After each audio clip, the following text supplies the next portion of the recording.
गणेश पुराण में और देवी भागवत में दोनों में स्पष्ट वर्णन आता है कि अगर स्त्री चतुर्थी का व्रत करती है, चाहे वो करवा चौथ हो, चाहे बड़ी चतुर्थी हो, छोटी चतुर्थी हो, किसी भी चतुर्थी का व्रत अगर स्त्री करती है तो उसके पति का तो उम्र बढ़ता ही है, साथ में उसके पुत्र का वैभव भी बढ़ता है। उसके पुत्र का वैभव भी बढ़ता है, उसकी संतान का सुख भी बढ़ता है। तो कोई ये विचार ना करे कि करवा चौथ का व्रत केवल पति के लिए होता है। शिव महापुराण की कथा कहती है कि करवा चौथ का व्रत अगर स्त्री करती है तो पति की तो उम्र बढ़ती है, साथ में उसके बच्चों का वैभव भी बढ़ता है। कोई व्रत अगर स्त्री करती है, नवरात्रे का व्रत कर रही है, नवरात्रे में उपवास रख रही है, उसका फल सबको मिलता है, उसके पूरे घर को प्राप्त हो, पूर्ण घर। एक प्रसाद की महत्वता क्या होती है, प्रसाद क्यों लगाया जाता है, उस प्रसाद को क्यों पाया जाता है, उस प्रसाद को क्यों लाया जाता है, यह हमको शिव प्रसाद शिव महापुराण की कथा से श्रवण करने का सौभाग्य मिला।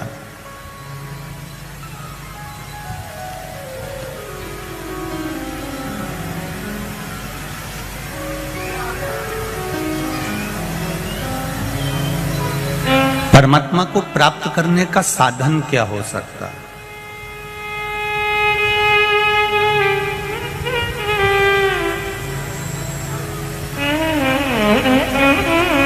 पूरा जब ये मन भटक जाता है, ये मन जब विचलित हो जाता है, तब परमात्मा के चरणों में कैसे पहुंचे?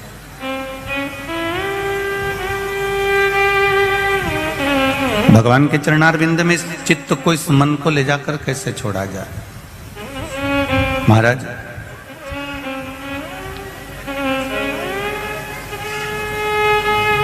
गोपियों के रोम रोम में श्याम है, हनुमान जी के रोम रोम में राम है, और शंकर भगवान को एक लोटा जल चढ़ाने वाले के रोम रोम में मेरा महादेव समाया हुआ होता है।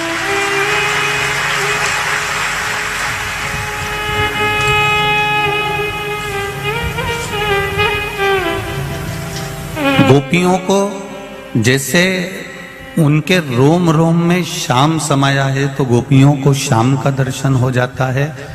हनुमान जी के रोम रोम में राम समाया है तो उनको राम का दर्शन हो जाता है। और जब एक लोटा जल हम देवाधिदेव महादेव को चढ़ाना प्रारंभ करते हैं, भगवान शिव के मंदिर तक, शिवालय तक, देवालय तक हम जाना चालू करते हैं, तो ये निश्चित है जैसे गोपियों को भगवान श्याम का दर्शन हुआ, कृष्ण का दर्शन हुआ, हनुमान जी को राम जी का दर्शन हुआ, उसी तरह हमको भी एक ना एक दिन महादेव का दर्शन हो ही जाता है। ये विश्वास के बल पर परमात्मा।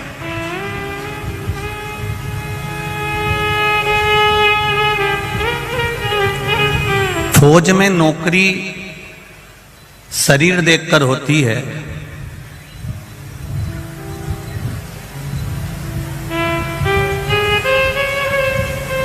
एजुकेशन देखकर होती है,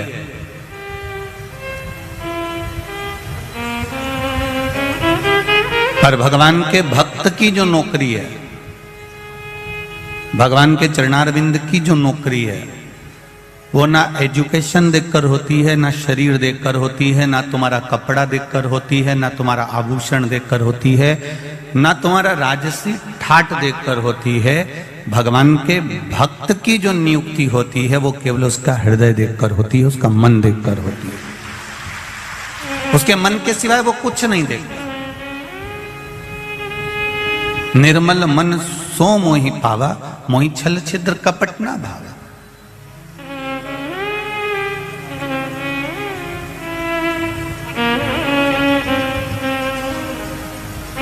कल कथा में आपको कहा था कि किसी माता ने लिखा कि उसने पत्र में पीछे 6 लिख दिया था और हम उसको समझ नहीं पाए थे, तो फिर हमने बाद में जाकर बहुत देर तक हम उसका स्मरण करते रहे। आखिर ये 6 का मतलब क्या होता है, तब समझ में आया कि उसका मतलब होता है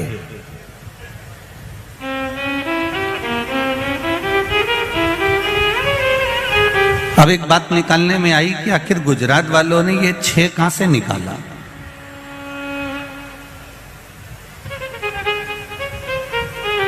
तब समझ में आया कि परम पूज्य संत शिरोमणि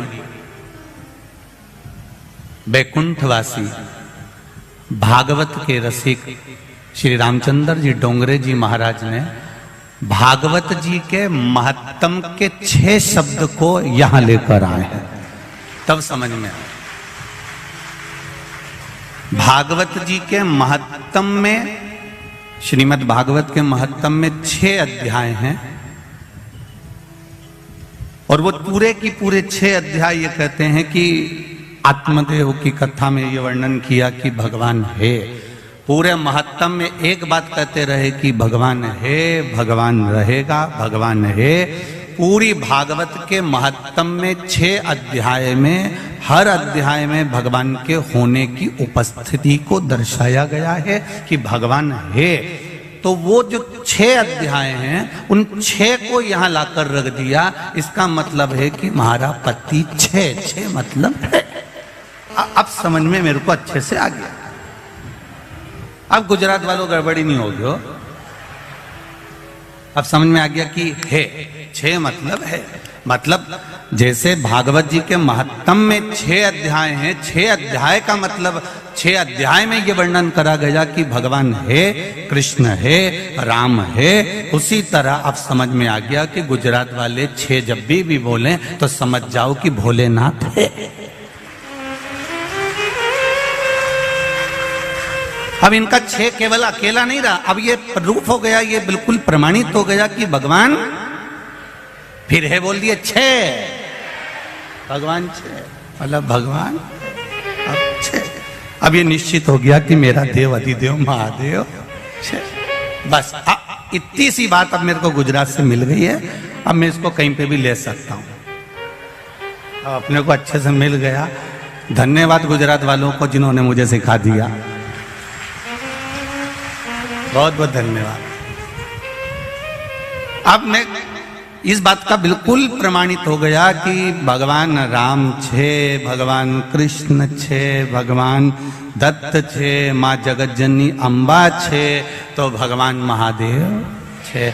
मतलब शिव इस पृथ्वी पर सदा विराजमान है और उसको पाने का सबसे सुंदर तरीका है सारी समस्या का हल, एक लोटा जल। केवल शिव को पाने का एक आदित्य, एक आनंदित तरीका है, एक सुख।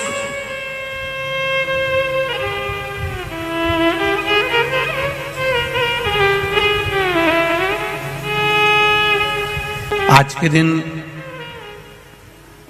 जो 35 साल के हो गए,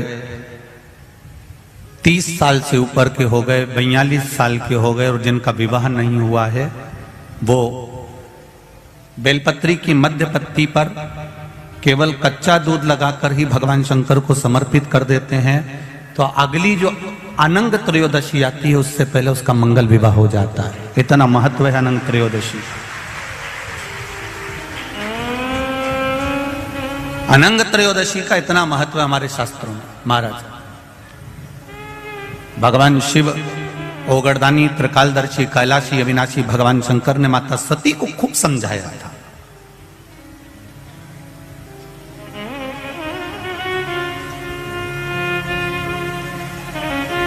और बारंबार माता सती को समझाया गया कि आप मत जाओ अपने पिता के घर में, पर सती माता नहीं मानी थी और पिता के घर चली गई थी। आखिरी में वो भस्म हो गई थी और शिवजी ने अपने तन पर वो भस्म धारण कर ली। देवादिदेव महादेव ने वो भस्म अपने शरीर पर धारण कर ली। समय आ गया, भगवान देवादिदेव महादेव नेत्र बंद कर कर अपनी साधना में, अपने तप में, अपने आनंद में, अपने राम नाम में, अपने कृष्ण नाम में डूब गए।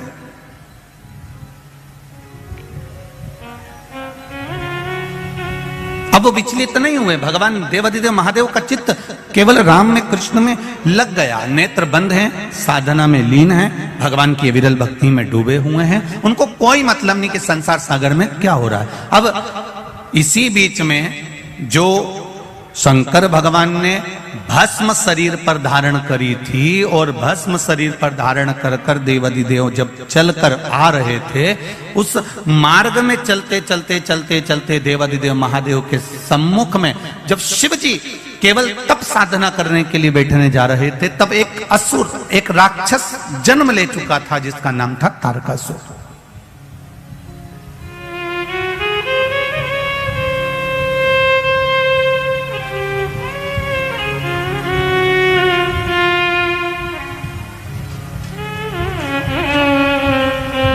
तारकासुर का जन्म हो चुका था। महाराज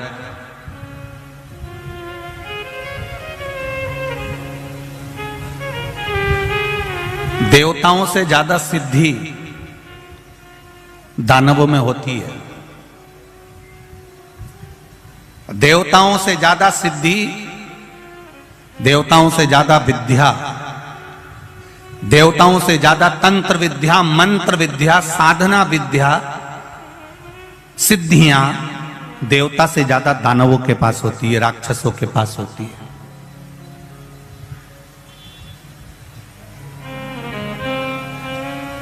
देवताओं के पास में कोई सिद्धि नहीं होती, देवताओं के पास में तो केवल विश्वास होता है परमात्मा के चरणारविंद का। एक दूसरे के प्रति देवताओं के मन में भरोसा होता है। इंद्रदेव को भरोसा है भगवान नारायण पर, नारायण का भरोसा है भगवान शिव पर, ब्रह्मा जी का भरोसा है नारायण पर, वायुदेव, पवन देव, ये जितने भी देवता हुए हैं, गरुण वरुण, जितने भी देवता होते हैं, इनका विश्वास जागृत होता है। देवताओं से ज्यादा सिद्धि दानवों के पास में होती है। उसके बाद भी तुम पूरे पुराणों को उठाकर देख लीजिए, सारे संसार को उठाकर देख लीजिए और जगह जगह जाकर देख लीजिए कि इतनी सिद्धि दानवों के पास में है, इतने मंत्र तंत्र दानवों के पास में है, इतनी सिद्धियां दानवों के पास में है, उसके बाद भी किसी जगह पर दानव की पूजन नहीं होती है। होती है तो केवल देवताओं की पूजन होती है, केवल देवताओं की पूजन होती है। क्योंकि शिव पुराण कहती है कि तंत्र मंत्र साधना, ये सिद्धियां, ये सारी जो सिद्धियां है, ये कुछ दिन की रहती है।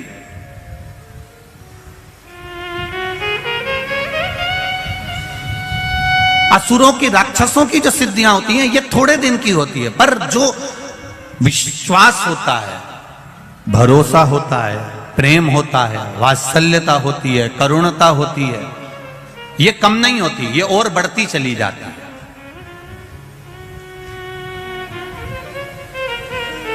आप जिससे स्नेह करते हो, प्रेम करते हो, विश्वास रखते हो, करुणा रखते हो, वात्सल्यता रखते हो।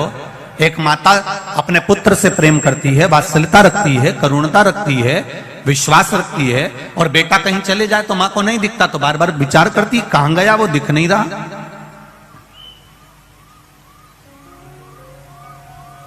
वो दिख नहीं रहा। कोई कोई स्नेह जो करते हैं, प्रेम जो करते हैं, उसको देखने के लिए तड़पते हैं। और नहीं मिलेगा तो और देखने की तड़प होगी, और नहीं मिलेगा तो और देखने की तड़प होगी। उसी तरह भगवान के प्रति जब हमारा विश्वास जागृत हो जाता है, भगवान के प्रति जब हमारा प्रेम जागृत हो जाता है, ईश्वर के प्रति हमारा भरोसा जागृत हो जाता है, हमारा वात्सल्य, हमारी करुणा और हमारा स्नेह जब बढ़ते चले जाता है, तो उस परमात्मा को देखने की ललकता हमारे भीतर भी जागृत होने लगती है। उसको देखने की ललकता हमारे भीतर और जागृत होने लगती है।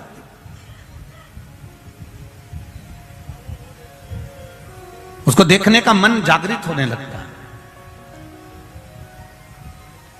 देव और दानवों में यह अंतर है कि दानवों के पास में सिद्धियां ज्यादा है, दानवों के पास में बहुत सारे तंत्र मंत्र साधना है, पर देवताओं के पास में कोई सिद्धि नहीं, कोई मंत्र नहीं, कोई तंत्र नहीं, कोई साधना नहीं। और देवताओं के पास में भले मंत्र तंत्र साधना नहीं है, उसके बाद भी आज भी संपूर्ण ब्रह्मांड में, संपूर्ण विश्व में देवता पूजाते हैं, दानव नहीं पूजाते। भले उनके पास में कितनी भी सिद्धियां हो, कितना भी बल हो, कितनी भी सिद्धियां एकत्रित करके रखे हो, कितना भी तंत्र मंत्र इकट्ठा करके रखे हो, पर वो पूजाते नहीं है। हमारे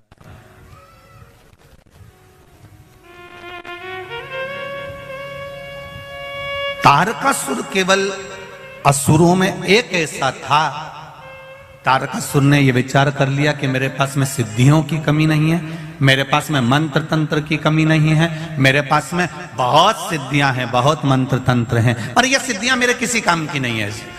तारकासुर ने विचार कर लिया कि मुझे तो भगवान शंकर का भजन करना है, मुझे शिव भक्ति को धारण करना है, और कुछ भी नहीं चाहिए।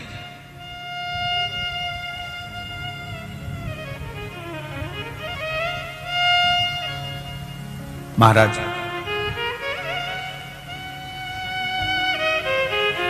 यही चतुरता है। एक कील, एक हथौड़ी, हथौड़ा तुम लेकर आओ, कील ठोकी है, वो कील आड़ी टेढ़ी हो जाएगी, पर एक कारीगर आएगा और वो कील ठोकेगा तो वो कील आड़ी टेढ़ी होगी क्या? नहीं होगी।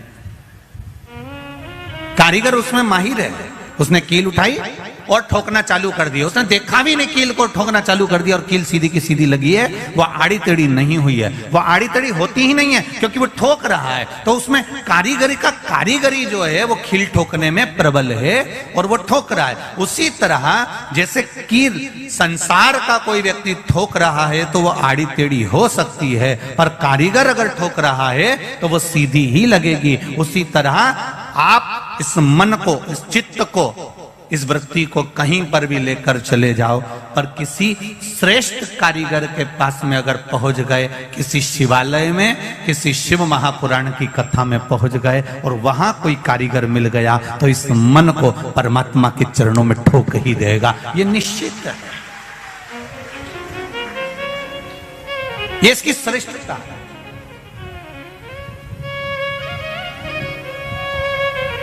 मैंने तेरे ही भरोसे ओ बाबा, तेरे ही भरोसे हवा बिच उड़ती जावांगी, बाबा डोर हथों छड़ी ना मैं कटी जावांगी, भोले मैं तेरी पतंग, शंभो मैं तेरी पतंग, हवा बिच उड़ती जावांगी, बाबा डोर हथों छड़ी ना मैं कटी जावांगी, भोले मैं तेरी पतंग, शंभो मैं तेरी पतंग। इस मन रूपी कील को किसी कारीगर के पास में, किसी देवालय में ले जाकर रख दो और अच्छा कारीगर मिल गया तो वो ठोकेगा, और फिर ये कील इधर उधर नहीं जाएगी। एक पत्राया है, देखिए,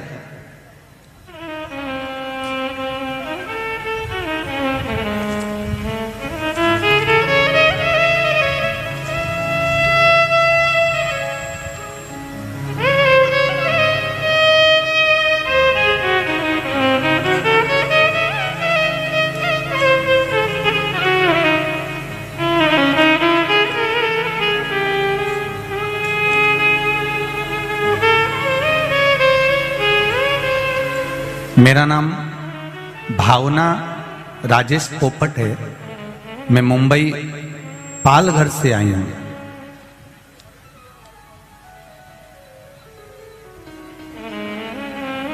उन्होंने एक बात बहुत अच्छी लिखी है, मेरा नाम भावना राजेश पोपट है, मैं मुंबई पालघर से कथा में धोख लगाने आई हूं, मुझे हिंदी ठीक से लिखना बोलना नहीं आती है, तो क्षमा करना कहीं गलती हो तो। बेन श्री शिवाय नमस्तुभ्यं, जहां भी बैठी हैं, अगर कहीं बैठी हो तो दोनों हाथ हिला दीजिएगा, आपके जहां कहीं भी बैठे हो दोनों हाथ हिला दीजिएगा। कहीं बैठी हो तो जरूर हाथ हिलाइएगा। मैं बाबा क्या बखान करूं महादेव की कृपा का। मेरी बेटी जो परदेश में कनाडा में रहती है, उसे लेफ्ट साइड चेस्ट में गांठ हो गई थी, जिसे उसे बहुत तकलीफ होने लगी थी, वह अपना हाथ भी ऊपर नीचे नहीं कर पाती थी।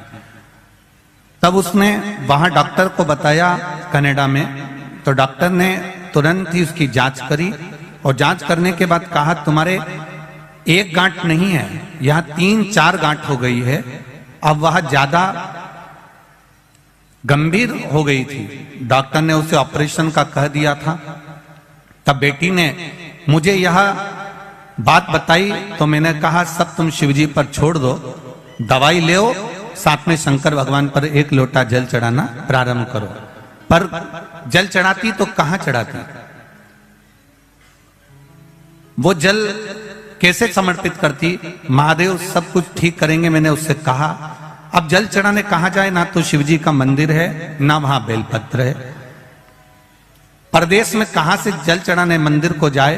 तब मैंने कहा तेरे पास में शंकर भगवान का शिवलिंग या मूर्ति हो तो उस पर जल चढ़ाना प्रारंभ कर दे, उस पर जल चढ़ाओ और वही पानी तुम पीना प्रारंभ करो, श्री शिवाय नमस्तुभ्यम का जाप करना प्रारंभ करो, जो डॉक्टर ने दवाई दी है उसको खाना प्रारंभ करो। तब बाबा एक चमत्कार हो गया बाबा की कृपा से, मैं क्या वर्णन करूं भोलेनाथ जी का। जो गठान थी उसकी दूसरी बार जब जांच कराने के लिए गई तो डॉक्टर भी आश्चर्य में हैरान हो गया कनाडा का कि ये गठान गल चुकी थी, जो शरीर में 3-4 गठान हो चुकी थी। ये शिव कृपा, तेरी कृपा बिना न हिले एक भी अणु, लेते हैं श्वास तेरी कृपा से तनु तनु। एक पत्रोल बड़ा सुंदर,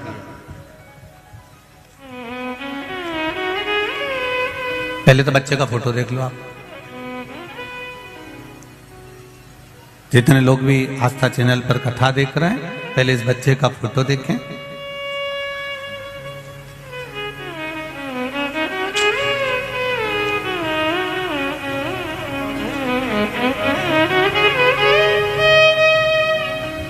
मेरा नाम मंजू बबन पांडे है, मैं औरंगाबाद महाराष्ट्र से आई हूं। कहीं बैठी हो तो हाथ हिलाइएगा, कहीं बैठी हो तो दोनों हाथ हिलाइएगा। अच्छा उस वाले पंडाल में है क्या, तो दोनों हाथ हिलाइएगा एक बार। मेरा नाम मंजू बबन पांडे है, मैं औरंगाबाद महाराष्ट्र से आई हूं। जहां कहीं बैठी हो तो दोनों हाथ हिलाइएगा एक बार, कैमरे वालों को दिख जाए तो हमें भी दिख जाए। शंभू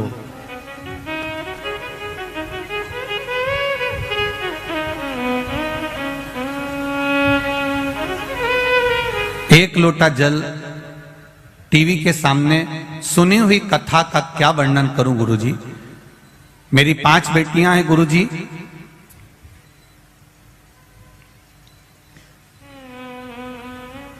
तीन अप्रैल 2022 को मेरे चौथे नंबर की बेटी सोनोग्राफी करा के आई तो रिपोर्ट नॉर्मल थी। गुरुजी 11 अप्रैल 2022 को उसको दिक्कत शुरू हो गई और डॉक्टर ने उसकी डिलीवरी डेट 14 अप्रैल दी, लेकिन उसको दिक्कत 11 को शुरू हो गई और अपने यहां रामनवमी के यज्ञ में बैठी थी। 4 बजे हम उसे लेकर हॉस्पिटल लेकर गए, उसका ऑपरेशन शुरू किया, लेकिन गुरुजी जब उसके बच्चे को निकाला गया तब बच्चा रोया नहीं, उसके श्वास में तकलीफ हो गई और उसमें कुछ भी ऐसा नहीं था कि वो हिल रहा था। डॉक्टर ने फेफड़ों में दिक्कत बता दी, ऐसा कहा इसको तुरंत दूसरे हॉस्पिटल में ले जाओ। हम एक हॉस्पिटल छोड़कर दूसरे हॉस्पिटल में 6:30 से लेकर 7:30 तक हॉस्पिटल घूमते रहे, पर कोई झेलने को तैयार नहीं था, क्योंकि बच्चा रोया भी नहीं था, श्वास भी नहीं थी। हर तरह से हम परेशान हो गए। तब श्री शिवाय नमस्तुभ्यम का जाप करना प्रारंभ करा। मैंने अपने तीसरे नंबर की बेटी से कहा कि तुम जाओ और शिवजी पर 1 लोटा जल चढ़ाओ और वो जल लाकर तुरंत दो। बेटी ने जल लाकर शंकर भगवान का चढ़ाया हुआ जल लाकर दिया और बाबा की कृपा से, शिव की कृपा से वो जल हाथ में लेकर जब फेरा गया, बाबा की कृपा से बच्चे ने 11:30 पर रोना प्रारंभ करा और बाबा की करुणा ऐसी हुई कि वो बच्चा अब स्वस्थ है। उसका फोटो भी लगाया है गुरुजी, और जिस समय वो हालत गंभीर थी उस समय भी लगाया है। उसकी सारी रिपोर्ट लगा रही हूं उस बच्चे की कि उसके फेफड़े आदि कुछ भी काम नहीं करते थे, यहां तक उसके एक्सरे आदि सब लगाए गए हैं, पूरी रिपोर्टें लगाई गई है। गुरुदेव, ये शिव शंकर का भरोसा और विश्वास है जो आज मेरी गोद में मेरा बाबा का प्रसाद है। ये शिव कृपा है। हर हर शिव भक्ति में भगवान शंकर की अविरल भक्ति का जो सुख है, भगवान शिव की अविरल भक्ति का जो आनंद है, वो आनंद कोई साधारण नहीं। बैठिए बहन, जहां कहीं भी आप बैठ जाइए। श्री शिवाय नमस्ते। ये आनंद भक्ति का एक सुख है, विश्वास, भरोसा, दृढ़ता। फिर निवेदन करूंगा, देवों से ज्यादा बल दानवों में है, देवों से ज्यादा सिद्धियां दानवों के पास में है, देवों से ज्यादा तंत्र मंत्र साधना दानवों के पास में है। उसके बाद भी पूरे संसार में, पूरे विश्व में कहीं दानव की पूजन नहीं होती। क्यों? क्योंकि हमारी भारत भूमि जो है वो विश्वास, श्रद्धा और भरोसे के साथ जीती है। हम जितना प्रेम, वात्सल्य, करुणता परमात्मा के चरणों में रखते हैं, उतना सुख हमारे जीवन में हम प्राप्त कर लेते हैं, उतना सुख हम प्राप्त करें।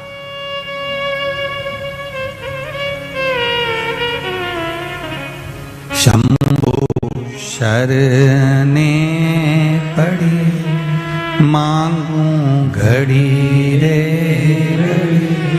दुख काटू, दया करीने दर्शन आपो, दया करीने दर्शन आपो। परमात्मा की अविरल भक्ति को प्राप्त करने का सुख है श्री महापुराण की कथा। चाबी भूल जाओगे यहां पर तो घर से वापिस आना पड़ेगा।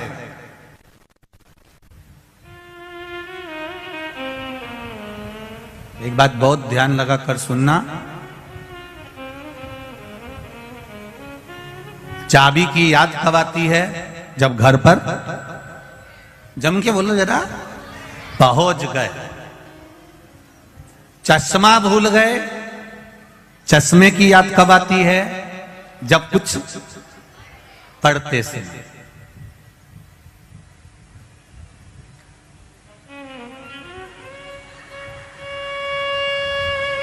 ये बत्ती सी तुमने नई नई बनवाई और डब्बी में रख ली, कथा में आ गए, सोचा प्रसाद मिलेगा तो खाऊंगी, और वो बत्ती सी तुम्हारी कहीं फ्रिज में भूल गए या कहीं रह गई। अब कुछ खाने का समय आया तो याद आई कि नहीं आई, मेरी बत्ती सी कहां है?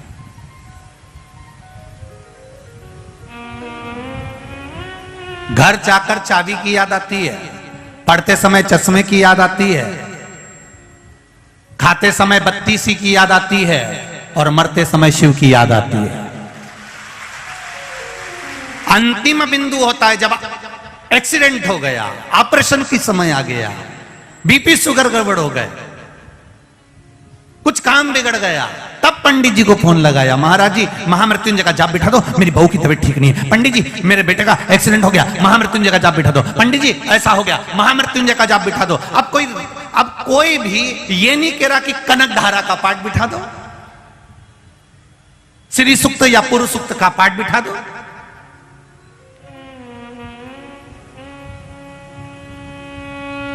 कनक धारा का पाठ, श्री सूक्त, पुरुष सूक्त का पाठ कब याद आता है? जब दिवाली आती है, जब कोई शुक्रवार का दिन आता है, कभी लक्ष्मी को प्राप्त करने का दिन आता है। पर जब मृत्यु की घड़ी आती है, मौत की घड़ी आती है, जब उलझनों में मनुष्य उलझ जाता है, जब कहीं ऐसी विषम परिस्थिति में मनुष्य फंस जाता है, उस जगह पर कोई याद नहीं आता, तब मेरा महामृत्युंजय याद आता है, मेरा महादेव याद आता है। क्योंकि अंतिम क्षण में वो सम्मुख में होना चाहिए, अंतिम क्षण में वो सामने होना चाहिए। और अंत समय प्रभु, सब बोलो जरा जम के बोलो, आना वचन दिया तो निभाना पड़ेगा। आए ना आए प्रभु कुटुंब कबीरा, अंत समय प्रभु आना पड़ेगा। वचन दिया तो निभाना पड़ेगा। भगवान अंत समय में तुझे आना ही है, अंत समय में दर्शन देना ही है, ये निश्चित है। तो अंतिम बिंदु में जब परमात्मा याद आएगा, घर गए चाबी याद आई, पढ़ते समय चश्मा याद आया, खाते समय बत्ती सी याद आई, और मरते समय शिव याद आया कि कोई महामृत्युंजय का पाठ बिठा दो, मेरा यहाँ ये तकलीफ आई है, महामृत्युंजय का अनुष्ठान करा दो। शिव को याद कब करा गया? जब अंतिम घड़ी आई, अंतिम क्षण आया, अंतिम पल आया।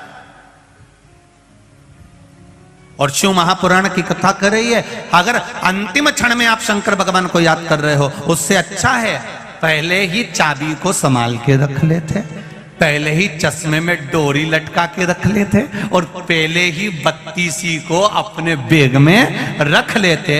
उसी तरह महादेव को एक लोटा जल प्रतिदिन चढ़ा लेते, तो ये दिन ही नहीं आता, ये दिन ही नहीं आता, ये तकलीफ ही नहीं आती।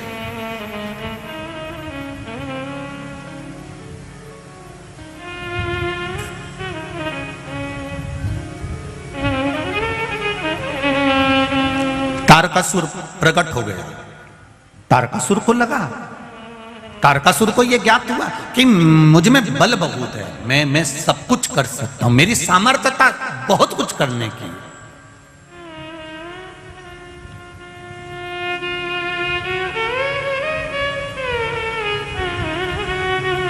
संसार में जितने लोग जन्मे हैं ना,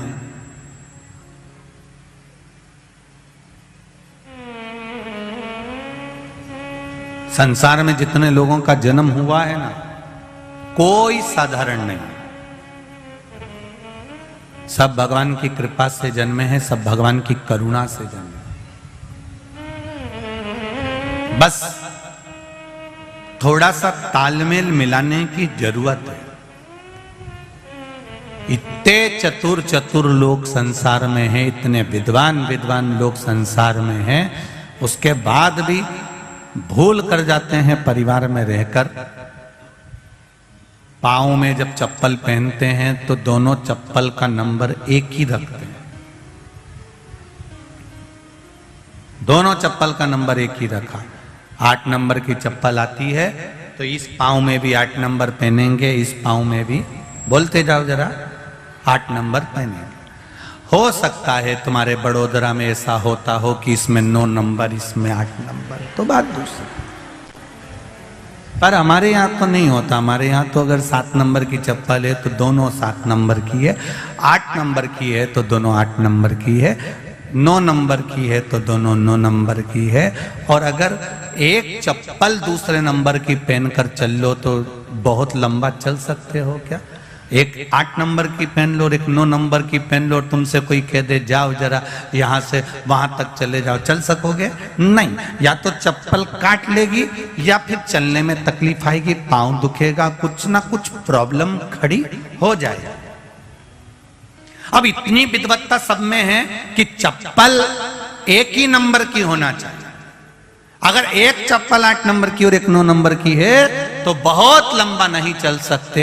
उसी तरह परिवार में रह रहे हो, घर में रह रहे हो, तो निवेदन है पति पत्नी जब दोनों साथ रहें, भाई भाई जब साथ रहें, देवरानी जेठानी जब साथ रहे, सास ससुर जब साथ में रहें, बहुएं अपने परिवार के साथ में रहे, तो निवेदन है जैसे चप्पल 1 नंबर की होती है, जब आप अपना मायका छोड़कर ससुराल में आ जाओ, आप कौन से नंबर की चप्पल रखते हो, कितना क्रोध रखते हो, कितना कितना वाणी में क्या रखते हो, उससे कोई मतलब नहीं होना चाहिए। अब ससुराल में आ गए हो तो चप्पल का एडजस्टमेंट कर कर चलना, अर्थात अपने को उनके नंबर से मिलकर चलना पड़ेगा, तब जाकर लंबा चल सकते हो। अगर इससे मिलकर नहीं चले तो थोड़ा जाने के बाद में अदालत पहुंच जाओ।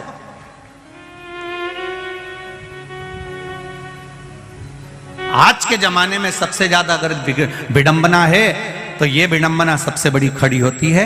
थोड़े दिन तक संबंध रहता है, थोड़े दिन के बाद अदालत में पहुंच जाता।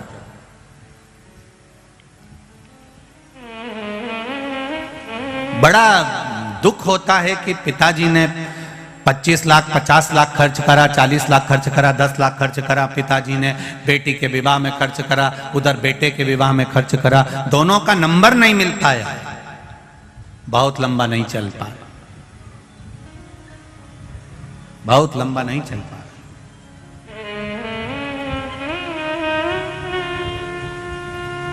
उसको मिलाने का प्रयास करिए।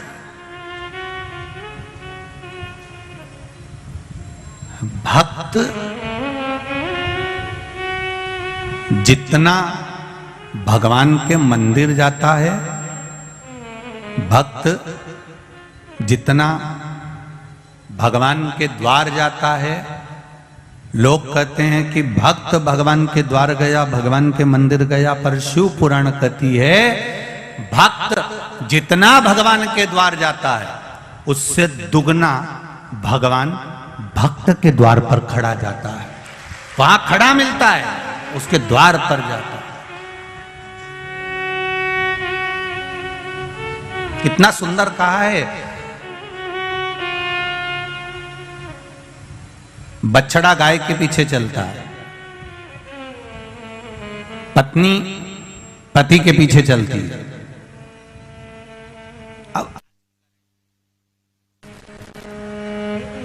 अभी का तो हम नहीं कह सकते, पर पहले का नियम था।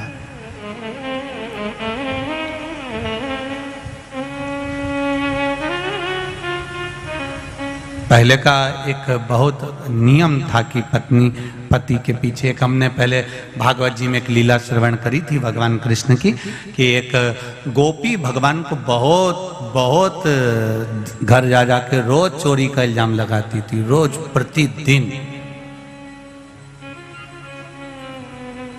रोज चोरी का इल्जाम लगाए। यशोदा जी ने भी कह दिया, जिस दिन तुम मेरे लाला को पकड़ कर बता दोगी ना, उस दिन गारंटी है मेरी, मेरा बेटा चोर नहीं हो सकता।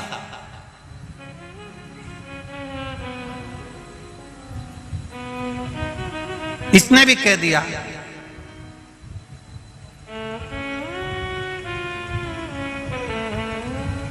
अगर मैंने भी तेरे बेटे को, तेरी औलाद को अगर पकड़ कर नहीं बताया तो मेरा नाम भी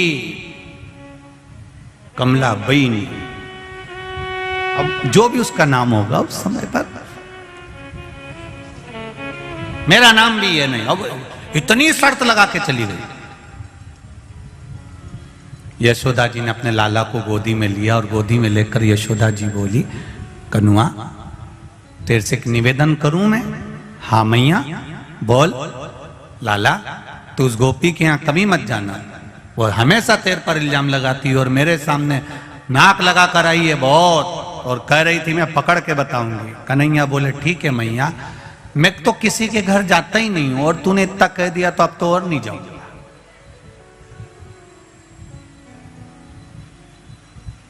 ये मानने वाला है।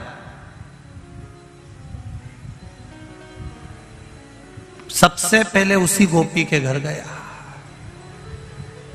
सबको लेके गया। अब गोपी भी इतनी समझदार थी, इतनी चतुर थी कि उसने आज लाला को पकड़ने के लिए मटकी के नीचे घंटी लगा दी थी। नीचे लगा मनसुका, श्रीदामा, मधुसूदन, फिर दाऊ, फिर ऊपर चढ़े कन्हैया।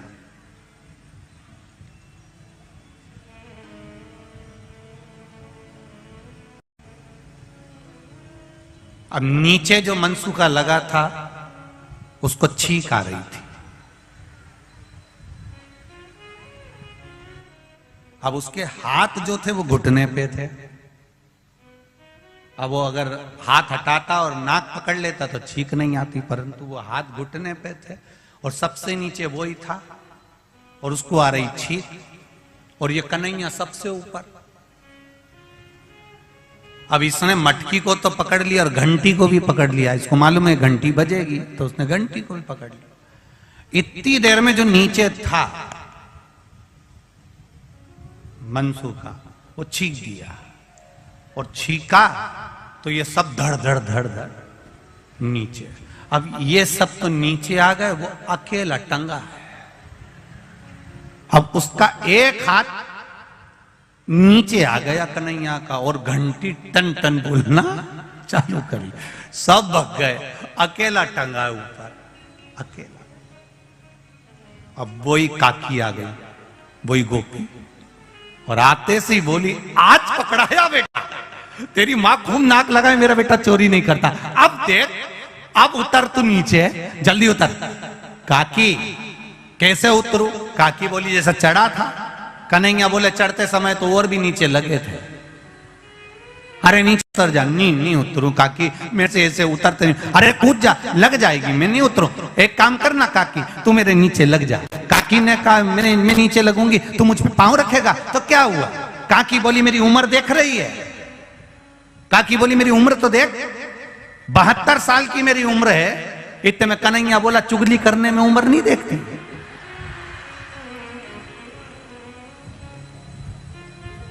काकी ने बोला मैं लग जाती हूं, तो धीरे से उतरना हो, देख मेरा बुढ़ापे का ध्यान रखना हो। अब कन्हैया ने काकी के कंधे पर पांव रखा, मटकी को पकड़ा। अब कन्हैया एक पांव इधर करे, एक पांव इधर करे, फिर इधर करे, फिर इधर करे। काकी यूं यूं होए, तो इतने में काकी चिल्लाई क्या कर रहा है, उतरता क्यों नहीं है? कन्हैया बोला काकी ऐसा लग रहा हो जैसे सावन के महीने में हिंडोला झूल रहा। काकी बोली आग लगे तेरे हिंडोले को, नीचे उतर। तब कन्हैया ने छोटी मोटी पकड़ के नीचे उतरा, और काकी ने उसको पांव में दमोच लिया। अब काकी तो कंगा कर रही थी, बाल बा रही थी, पूरा बाल खुला हुआ था उसका, और इसने कन्हैया को पांव में दमोच लिया। और जल्दी से काकी ने कहा आज पकड़ाई में आया है, अब तेरी मैया खूब नाक लगाती थी मेरा बेटा चोरी नहीं करता, चोरी नहीं करता, आज दिखाऊंगी तेरे को ले जाके, तू चल तो सही। और कन्हैया को पांव में दमोच लिया काकी ने, और जल्दी से चोटी करने लगी। अब चोटी करने में समय लगता है, अब चोटी करने में समय लगे, तो उसने क्या करा, फिर चोटी नहीं करी। फिर जैसे गुजरात की मेरी बहनों क्या करती है,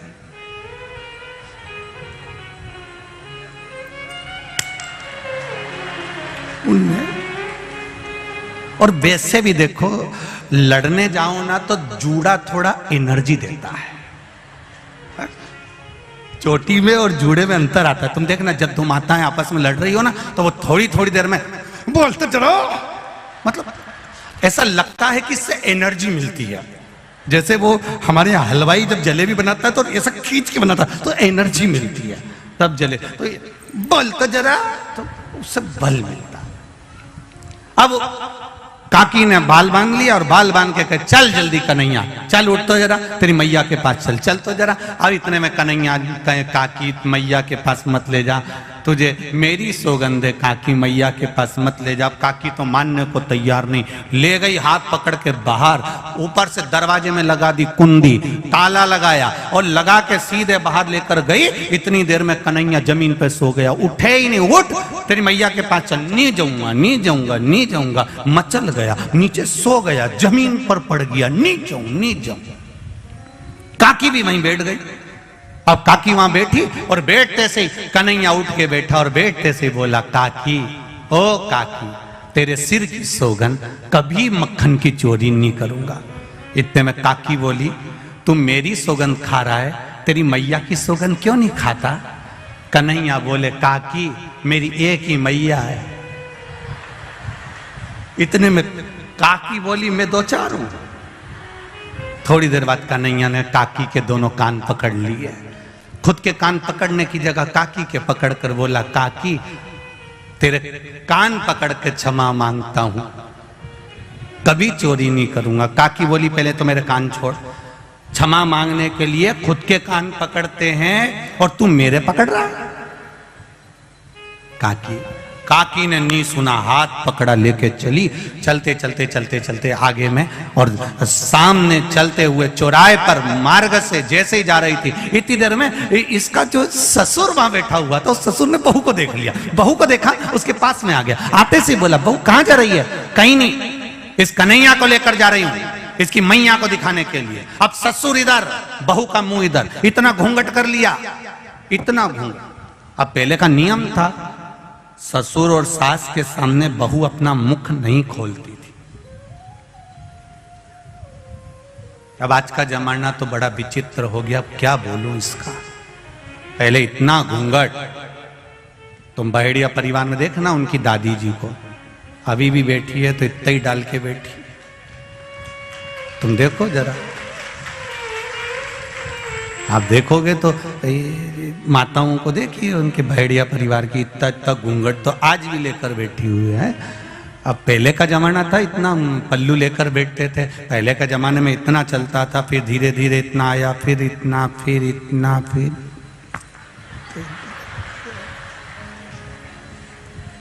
अब तो देखते रह जाओगे, ये मिल रहा।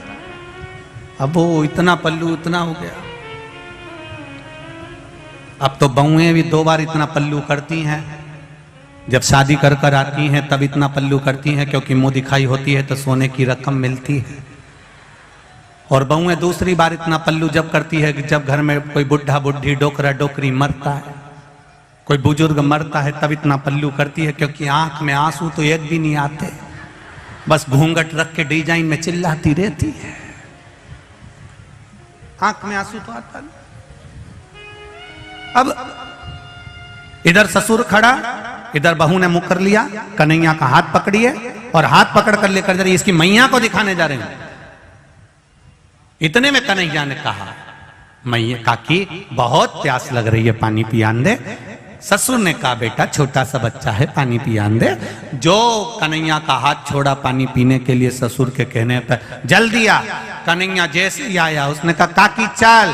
काकी बोली, हाथ पकड़ा, इन्हें लो ना ससुरा जी का पकड़ा दो, ले।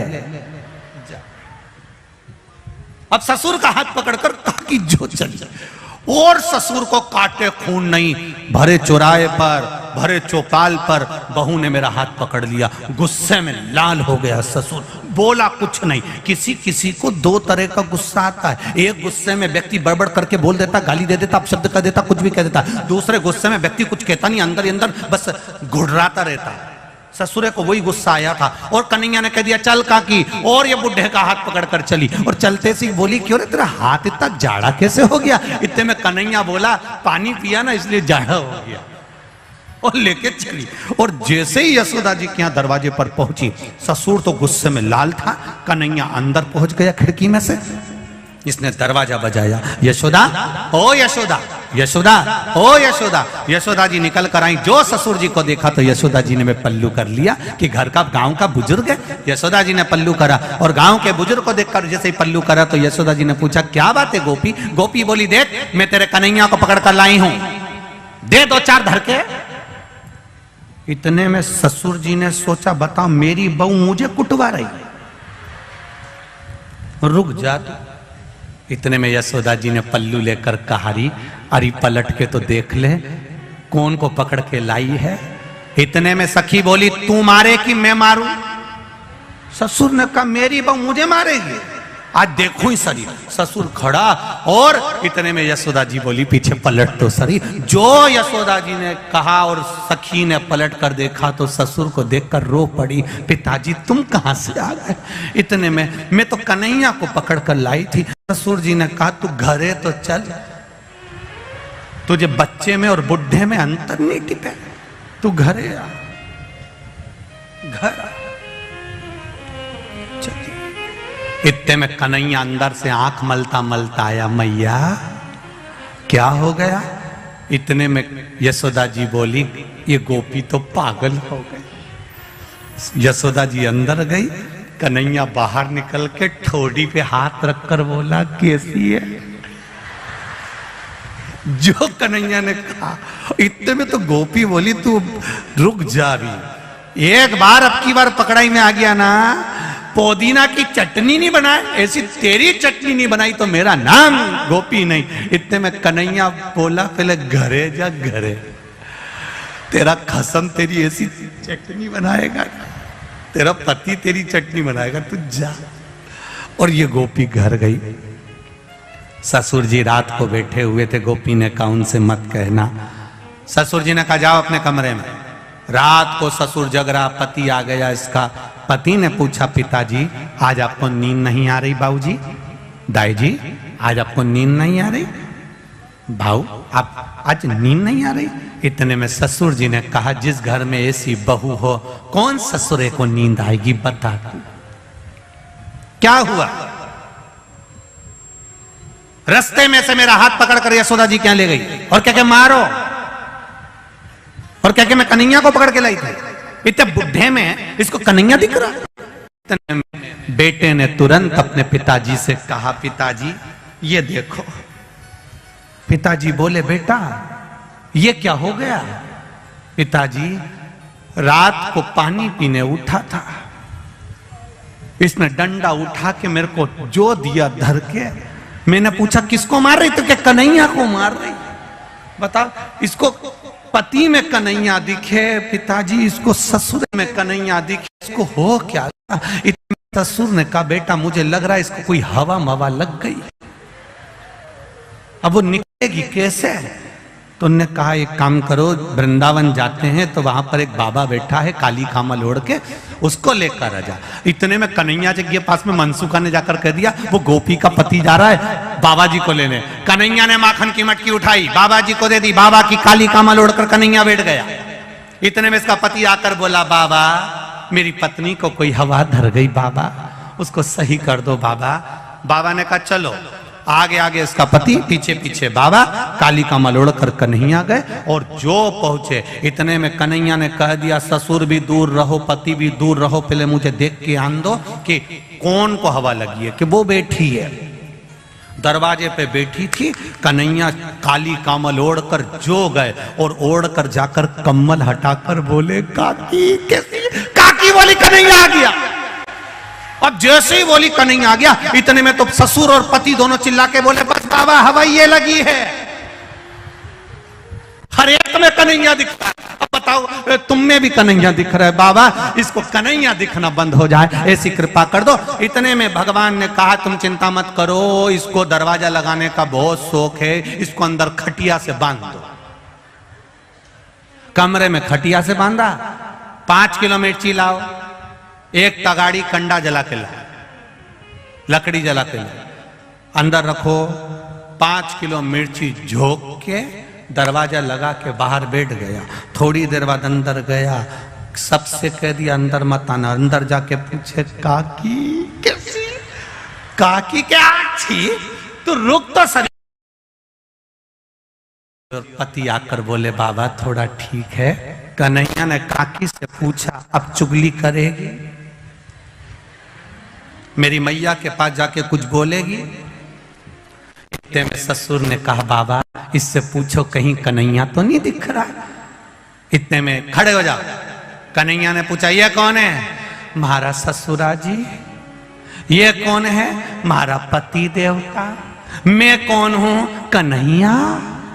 इतने में ससुर ने कहा बाबा 2 भूतनी तो निकल गई, एक बच्ची है 5 किलो और झोंक दो तुम तो, और झोंको 5 किलो। और उन्होंने ली ने 5 किलो मिर्ची और झोंक दी। ले अब की बार कन्हैया ने पूछा ये कौन? महाराज ससुरा।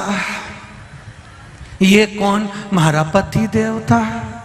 आज जो बोले ये मैं कौन?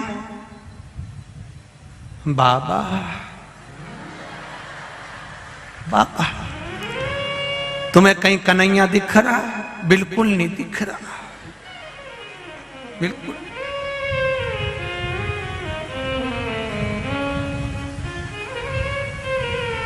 कोई नहीं।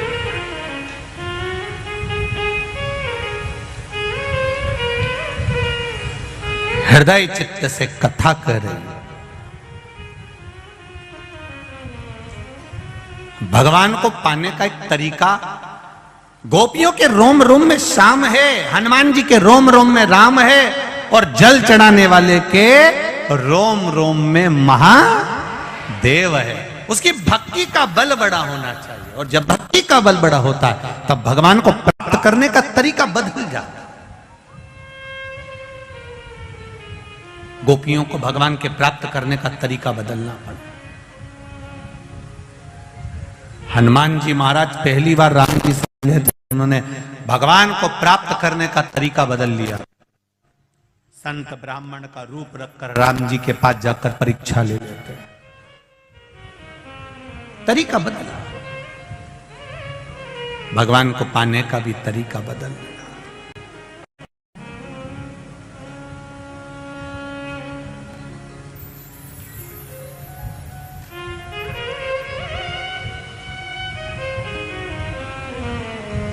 भगवत पद की प्राप्ति का तरीका बदला। बस शिव कथा यही कर रही है। आप दिल से, हृदय से, चित्त से, मन से जब भगवान की शरणागति ग्रहण करते हो तब भगवान आपको पकड़ लेता है। गाय के पीछे बछड़ा चलता है, पति के पीछे पत्नी चलती है, और भक्त के पीछे मेरा महादेव चलता है, वो पीछे पीछे चलता है।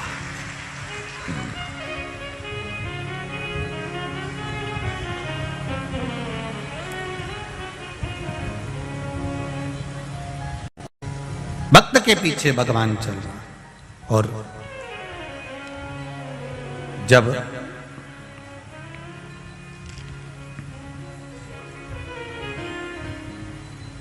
भक्त के पीछे जब भगवान चलता है तो वो अपने भक्त को कभी दुखी नहीं देख सकता। अपने भक्त को कभी वो दुखी नहीं देख सकता। आप सबसे एक निवेदन, तारकासुर से थोड़ा सा सीखना है हमको कि तारकासुर असुर होकर, राक्षस होकर भी भगवान शंकर की भक्ति को नहीं छोड़ा था।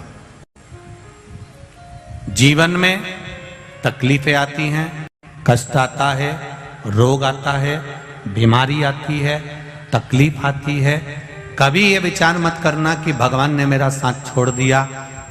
कई लोग कहते हैं कि कोई मर गया तो लोग भगवान को छोड़ देते हैं, भगवान को भजना छोड़ देते हैं, पूजन छोड़ देते हैं। नहीं नहीं, लोग कहते हैं क्या भगवान की दृष्टि हमारी ओर नहीं है? लोग कहते हैं क्या भगवान हमको नहीं देखता? इतना दुनिया भर का दुख हमको मिला है, दुनिया भर का कष्ट हमको मिला। ऐसा नहीं है, भगवान देखता है, पर भगवान कहता है कि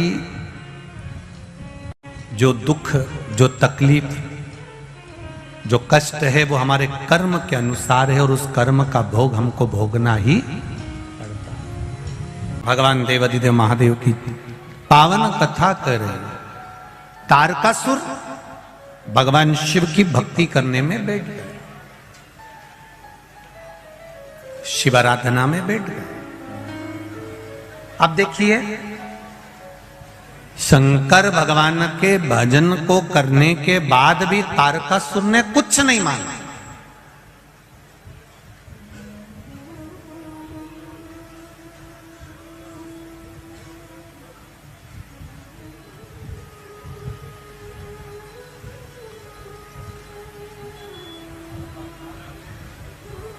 प्रसाद का एक मतलब अच्छे से समझिए जरा।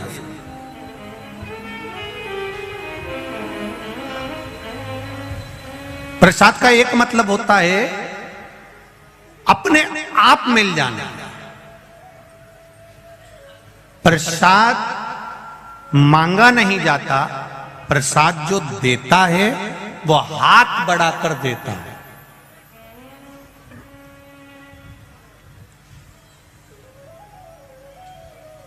और बहुत ध्यान दीजिएगा जरा, थोड़ा सा एक वो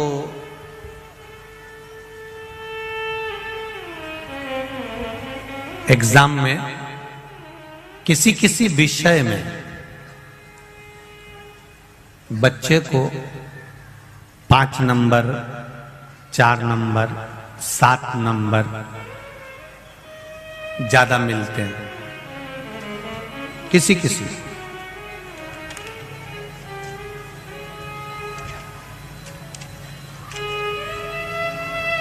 और जब उस बच्चे को 2-4 नंबर 5 नंबर ज्यादा मिलते हैं तो उसको अंग्रेजी में ग्रेस बोलते हैं, इतना नंबर ज्यादा मिला।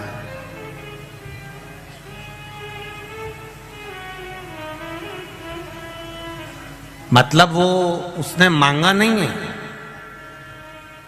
एग्जाम देते समय उसने ये नहीं लिखा था कि मुझे इस नंबर में इस सब्जेक्ट में इतना ग्रेस देना, इतना ज्यादा देना, ये उसने बोला नहीं। प्रसाद को अंग्रेजी में ग्रेस भी कहते हैं, मतलब मांगा नहीं जाए और मिल।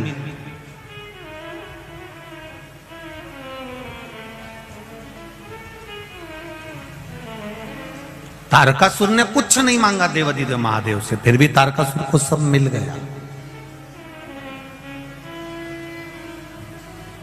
तारकासुर का एक सुंदर महल था, सुंदर नगर था, सुंदर खूब बंगला ने राजसी ठाट तारकासुर का था। उसने मांगा कुछ नहीं, उसको ग्रेस में मिल गए।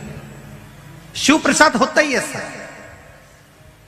शंकर भगवान को जल चढ़ाओ, बेलपत्री चढ़ाओ, तुम कुछ भी मत मांगो तो भी शंकर भगवान अपने मंदिर से जाने वाले को, अपने देवालय से, अपने शिवालय से जाने वाले को ग्रेस मतलब कुछ ना कुछ देकर भेजी देते हैं, भले वो मांगे ना मांगे, हाथ फैलाए ना फैलाए, कुछ ले ना ले, वो हाथ बड़ा कर देता है। वो मेरा देव अधिदेव महादेव है जो दे रहा, उससे मांगा नहीं जाता, वो दे देता है।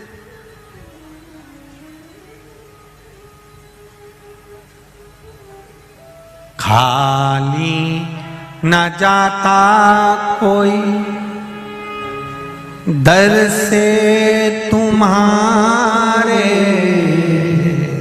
खाली न जाता कोई दर से तुम्हारे, मैं भी खड़ा हूँ नन्ही बाहें पसारे, मैं भी खड़ी हूँ नन्ही बाहें पसारे, अपने हृदय से लगा लगा लो, गिरा जा रहा हूँ, उठा लो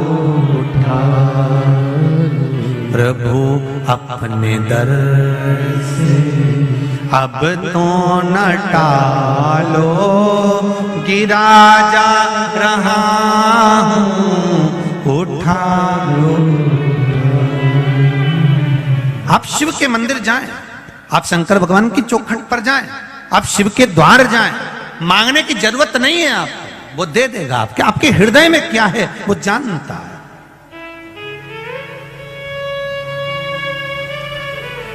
अभी इंदौर की कथा किस किसने सुनी थी टीवी पर? हाथ उठाओ जरा, जिसने सुनी। सबने सुनी है? धरो धरो वापिस धरो, ठीक है। इंदौर की कथा में एक बात कही थी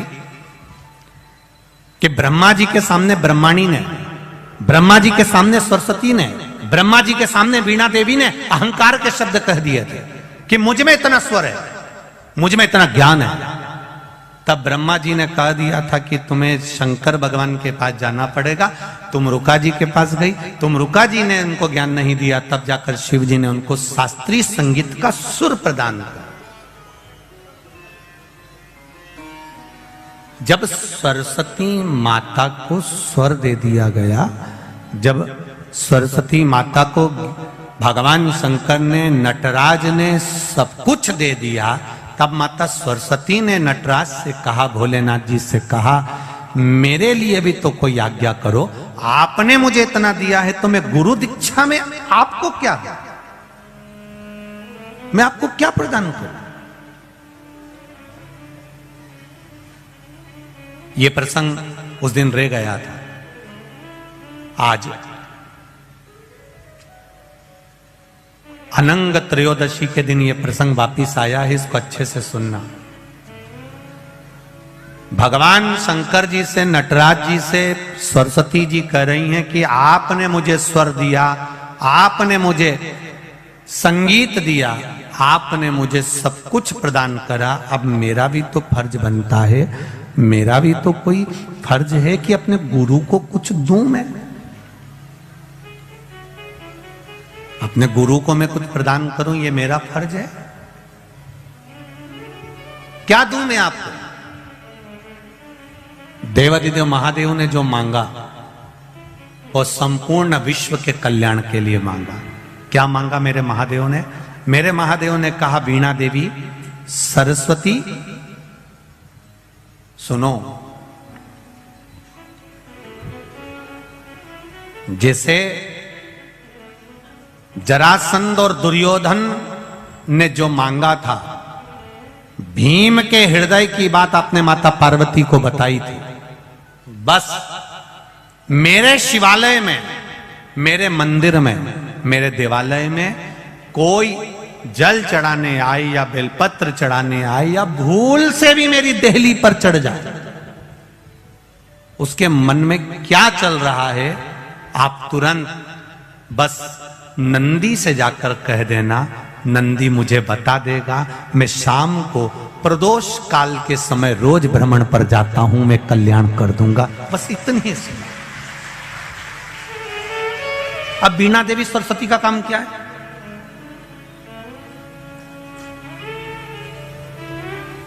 वीणा देवी सरस्वती का काम क्या है? शिव जी के मंदिर में वीणा देवी सरस्वती का कार्य क्या है? भगवान शंकर की चौखट पर पार्वती मैया अंदर है, नंदी के पास में माता लक्ष्मी विराजमान है, वीणा देवी भगवान शंकर की चौखट के बाहर शिष्य गुरु के द्वार पर है, और वीणा देवी ने कह दिया, भोलेनाथ अब आपके मंदिर में जो भी आएगा, जो जिस भाव से आएगा, भले वो मांगे ना मांगे, पर मैं उसके हृदय में निवास कर कर उसके चित्त की बात को ध्यान कर कर नंदीश्वर को बता दूंगी, और आप प्रदोष काल में जब आप भ्रमण के लिए जाएंगे तब आप उसको प्रदान कर देना। बस इतनी सी कृपा करना। ये वीणा देवी को वर दिया, और वीणा देवी ने शिव को वचन दिया।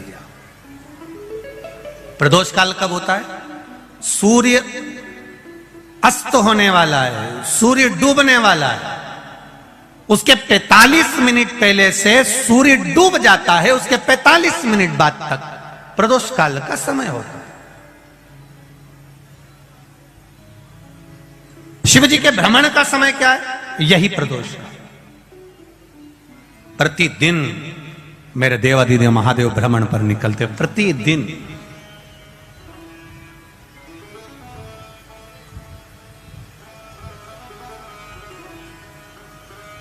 प्रदोष काल के समय पर बट वृक्ष के नीचे दिया लगाया जाता है। बट वृक्ष के नीचे लौंग का मात्र भोग रख दिया जाता है। लौंग मात्र, अगर बट वृक्ष के नीचे दिया लगाकर एक लौंग का जल या लौंग भगवान बटकेश्वर महादेव के नाम से भी अगर शिव को समर्पित करी है, तो ये निश्चित है कि कर्जा कितना भी भारी होगा, वो कर्जा चूकेगा जरूर, और कहीं ना कहीं से लक्ष्मी की व्यवस्था देवादिदेव महादेव करेंगे।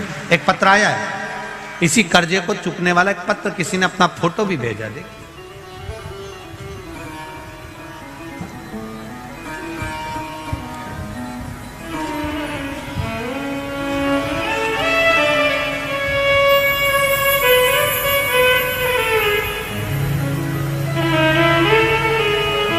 मेरा नाम राजा राम जाधव, पाटिल गांव, औरंगपुर, शिवपुर, शाहदा, जिला नंदुरबार, महाराष्ट्र से आया हूं। कहीं बैठे हो तो हाथ हिलाइएगा। आप ही हैं? दोनों हाथ हिला दो ऐसा। श्री शिवाय नमस्तुभ्यम। एक बार फिर से हिलाइए दोनों हाथ। श्री शिवाय नमस्तुभ्यम। महाराष्ट्र नंदुरबार से आया हूं। मेरा परिवार टीवी के माध्यम से कोरोना काल से कथा सुन रहा है। आपके प्रवचन दिए गए कर्ज मुक्ति का उपाय सुनने के बाद मन में इच्छा जागृत हुई और उपाय करना शुरू किया।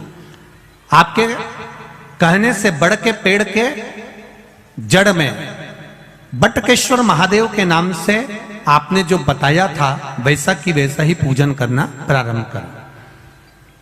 चावल हल्दी मिलाकर जल छोड़ना, बाबा जी की इच्छा से प्रसाद स्वरूप जैसा आपने वर्णन किया था वैसा ही कर कर वहां से जल लाकर, जिस खेती में, खेती का फोटो भी मैं लगा रहा हूं, जमीन का फोटो लगा रहा हूं, जिस खेती में एक अन्न का दाना नहीं होता था, पूरा कर्जे में डूबता चले गया था, बाबा की कृपा से बाबा ने ऐसी प्रेरणा दी कि हमने उस खेती में बटकेश्वर महादेव का पूजन करने के बाद अभी तक जो फसल लगाते थे वो फसल हटाकर हमने उसमें मिर्ची बो दी। आप बार बार कथा में कहते हो काली मिर्ची काली मिर्ची, तो हमने मिर्ची लगा दी। हमने ये थोड़ी ना कहा था कि तुम मिर्ची लगाओ दादा, हमने मिर्ची बो दी। और बाबा की कृपा देखिए, बटकेश्वर महादेव का नाम लेकर गया था, इतना कर्जा था कि प्राण जाने की नौबत आ गई थी, पर बटकेश्वर महादेव की कृपा से मिर्ची लगाई और मिर्ची की जो फसल आई उसने मेरा पूरा कर्जा चुका दिया। देवाधिदेव महादेव को नमन करने आया हूं। बाबा की कृपा से खेती तो इतनी है गुरुदेव कि बाबा ने खूब दी है, पर कर्जा भी अपार था जो बाबा ने मेरा चुका दिया। मैं बाबा को नांदुरबाग महाराष्ट्र से आकर यहाँ प्रणाम करने आया हूँ। बैठिए। श्री शिवाय नमस्तुभ्यम। ये शिव है, ये शंकर, ये औघड़ी, ये दयालु। तेरी कृपा बिना ना हिले एक भी अणु, लेते हैं श्वास तेरी कृपा से। बखान क्या करूं मैं राखों के ढेर का, चपटी भभूत में है खजाना कुबेर का। आपसे भी कहना चाहूंगा, आप जिस भाव से, जिस हृदय से, जिस चित्त से इस पावन शिव महापुराण की कथा को सुन रहे हो, श्रवण कर रहे हो, इस ग्राउंड में बैठकर, इस सुंदर कथा स्थल पर बैठकर, लाखों की संख्या में आकर आप इस कथा को श्रवण कर रहे हो, आस्था चैनल पर सुन रहे हो, फेसबुक ग्रुप पर सुन रहे हो, ये विश्वास रखना, दिल से सुन रहे हो तो मेरा बाबा देता भी दिल से ही है, खाली नहीं छोड़ता, वो देता है दिल से। आप यहां से जब जाएं तब एक बार दिल से उसको नमन कर कर, दिल से कहकर जाना, उसको हृदय से विनय कर कर जाना, निवेदन कर कर जाना, करेगा। बिना मांगे दे देता है, बिना मांगे। रिटर्न बढ़ल बाबा, बिना मांगे प्रदान कर, बिना मांगे वो दे रहा। शिव कृपा आप करो। प्रसाद मांगा नहीं जाता। शिव महापुराण की कथा कहती है, प्रसाद देने वाला अपना हाथ खुद आगे बढ़ाता है देने के लिए। शंकर भगवान पर जल चढ़ाओ तुम, भले मत मांगो। जिसने हाथ आगे बढ़ाकर शंकर भगवान पर जल चढ़ाया है, मेरा महादेव हाथ आगे बढ़ाकर उसकी झोली भर देता है, ये निश्चित है। राम जी को, भगवान कृष्ण जी को, लड्डू गोपाल जी को, घर में जितने भी देवी देवता हैं उनका जब हम पूजन करते हैं, उनको स्नान कराते हैं, तो आपको हाथ लंबा करने की जरूरत नहीं पड़ती है। वहीं की वहीं आप भगवान को स्नान करा देते हैं, जल चढ़ा देते हैं। पर केवल एक देवाधिदेव महादेव ऐसे होते हैं जिनको जल चढ़ाने के लिए आपको अपना हाथ आगे बढ़ाना पड़ता है। हम जब अपना हाथ आगे बढ़ाते हैं देने के लिए, तो महादेव भी अपना हाथ बढ़ाते हैं सब कुछ लुटाने के लिए। आप उसके बल पर वो प्रदान करता, वो देता। महाराज सरस्वती जी ने मांगा मुझे कुछ वर दीजिए, दे दिया। अब आपसे निवेदन है कि आप बोलिए मैं क्या कर सकती हूं आपके लिए, क्या करूं मैं आपके लिए। बस इतना करिएगा, मेरे दरवाजे पर कोई आए उसके मन की बात मुझे बता दीजिए। प्रसाद लेने वाला और देने वाला दोनों में अंतर होता है।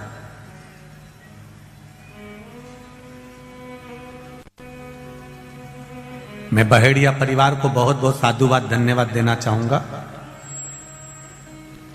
पुत्र काव्य की स्मृति में यह कथा चल रही है और आपका जो आत्मीय प्रेम यहां पर आए हुए भक्तों के प्रति, जो रात को 5-5, 10-10 हजार, 15-15 हजार लोग यहाँ ठहर रहे हैं, उनको सुबह चाय बिस्कुट, फिर भोजन, रात्रि को सब सोते हैं तब सुंदर दूध उकलवाकर सबको गिलास भर भर कर दूध पिला देना, रात भर चाय चला देना।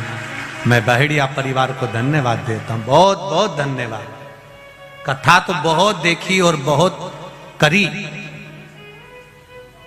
पर यजमान परिवार ने जो ये व्यवस्था दी है, यजमान परिवार ने जो ये व्यवस्था प्रदान करी है, ऐसी व्यवस्था कहीं नहीं दी।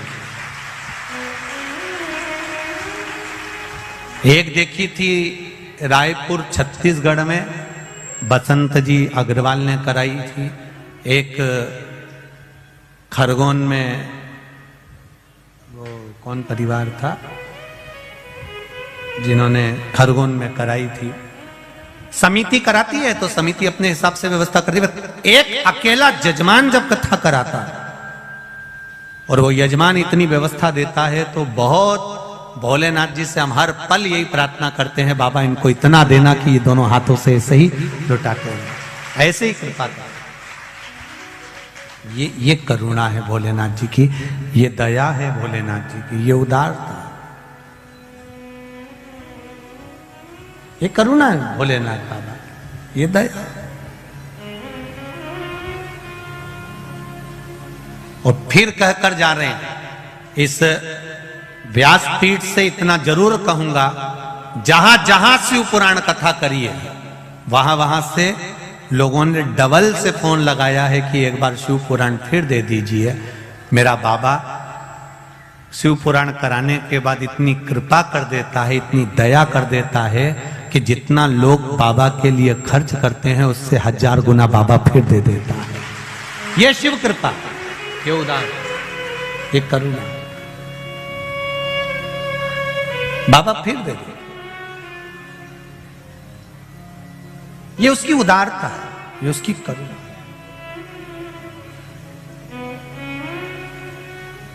महाराज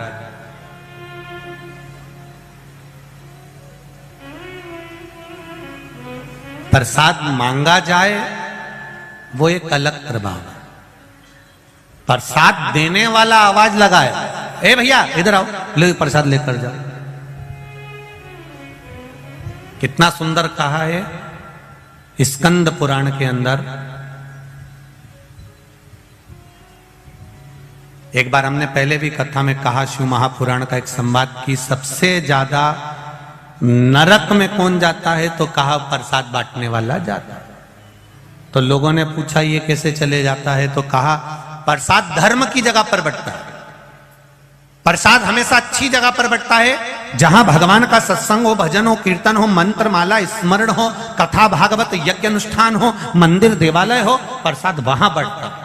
तो प्रसाद बांटने वाला नरक क्यों चले जाता है, तो कहा प्रसाद बांटने वाला जब प्रसाद बांटने खड़ा होता है, अपना वाला आया तो हाथ इतना बड़ा हो जाता है और पराया आया तो हाथ छोटा हो जाता है, इसलिए वो नरक चले जाता।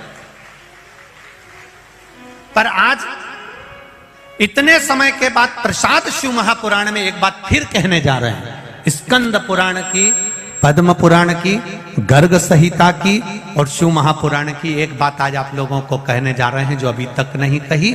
शिव महापुराण के अंतर्गत कहा, प्रसाद देने वाला व्यक्ति जब किसी को बुलाकर अपना हाथ लंबा कर कर प्रसाद देता है तो वो भगवान विष्णु के बैकुंठ द्वार में, भगवान विष्णु के बैकुंठ में जहां माता लक्ष्मी जी भोजन बनाती है, लक्ष्मी जी भोजन बनाकर रख देती है, परसने का कार्य उसी व्यक्ति को दिया जाता है जो हाथ लंबा कर कर बुलाकर प्रसाद देता है।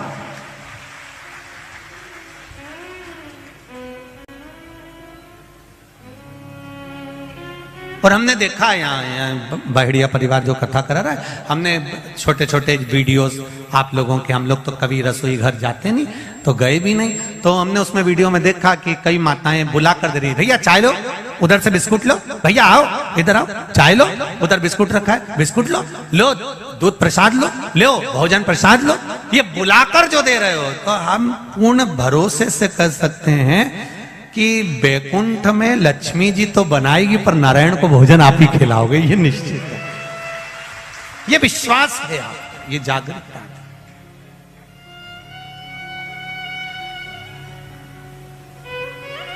जब बड़ी बड़ी कथाएं का आनंद लेते हैं तो रोड पर भी लोग स्टॉल लगाते हैं, कोई पोया बांटता है, कोई चाय बांटता है, कोई हलवा बांटता है, कोई सामान बांटता है, आवाज लगा के भैया आओ इधर आओ ये लेकर जाओ।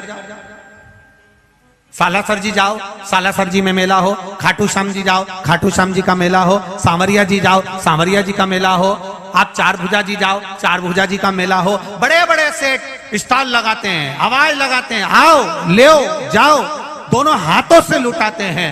मुझे लगता है उन्होंने भी शिव महापुराण दिल से सुनी होगी कि हाथ लंबा कर कर देने वाले के लिए मेरा महादेव हाथ लंबा कर कर करोड़ों लुटा देता है, यूं दे देता है, ये उसकी उदारता, ये उसकी कृपा है,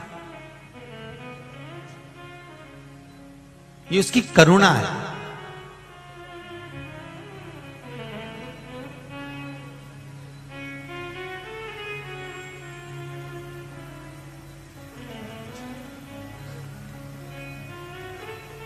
और हम भी इस बड़ौदा की धरा से, बड़ोदरा से सीख कर जाएंगे बहुत कुछ, कि 16 फरवरी से 22 फरवरी तक जो सीहोर में रुद्राक्ष महोत्सव होने वाला है, रुद्राक्ष का वितरण और रुद्राक्ष महोत्सव का जो आनंद होने वाला है फरवरी में, हम भी प्रयास करेंगे कि जैसा बहेड़िया परिवार दोनों हाथों से दिल से हम कहना चाहेंगे जहां जहां पर कथा करी है सबसे, कि दिल से आप भी आकर आनंद के साथ हाथ लंबा कर कर खूब लोगों को खिलाओ, चाय पिलाओ, चाहे पोहा खिलाओ, चाहे हलवा खिलाओ, दिल से लुटाइए आनंद के साथ, ये सीख कर जाए। और हम भी पूर्ण आनंद के साथ उस कथा का रस तत्व, पूर्व में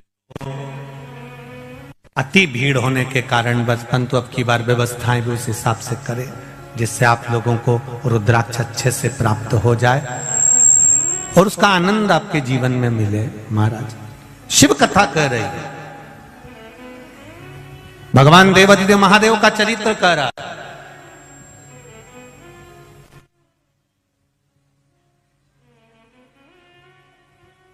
तारकासुर, बिना मांगे तारकासुर को सब मिल गया, देवताओं में हलचल मच गई, सारे देवताओं में हलचल मची तो देवताओं ने विचार करा आखिर क्या हुआ ये सब।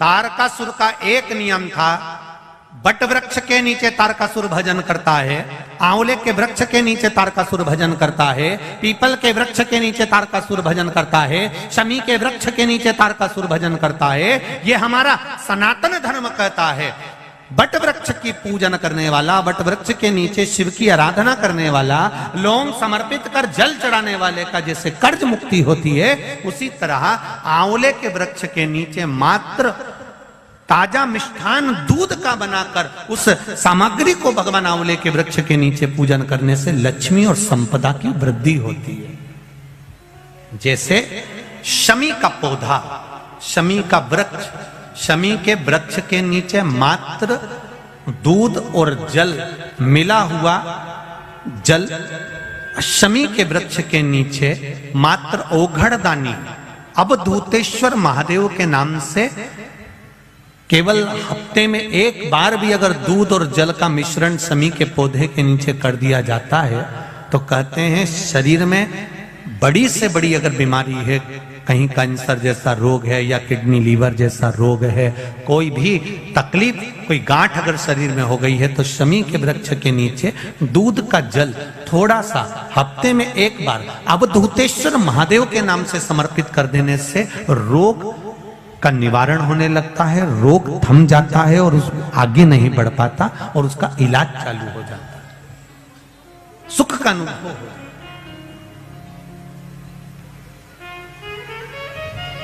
बस एक बात का स्मरण रहे आप, आंवले के वृक्ष के नीचे अगर कोई भोग लगाया गया है पा सकते हैं, पीपल के वृक्ष के नीचे कोई भोग लगाया है पा सकते हैं, बट वृक्ष के नीचे कोई भोग लगाया गया है पा सकते हैं। जिस वृक्ष के नीचे भोग लगाओगे पालोगे, पर शमी वृक्ष के नीचे का जो भोग लगाया गया है वो नहीं पाया जाता। शमी वृक्ष का जो प्रसाद है वो आपको वहीं छोड़ना पड़ता है। शमी वृक्ष का प्रसाद वहीं छोड़। शिव कथा कह रही है, तारकासुर ने तारकासुर खूब उपद्रव। अब सारे देवताओं के पास सूचना मिल गई, जाओ 33 कोटि देवी देवताओं ने जाकर तारकासुर से बात करी है।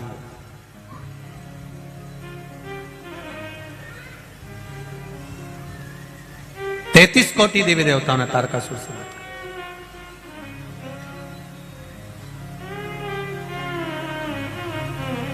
कहा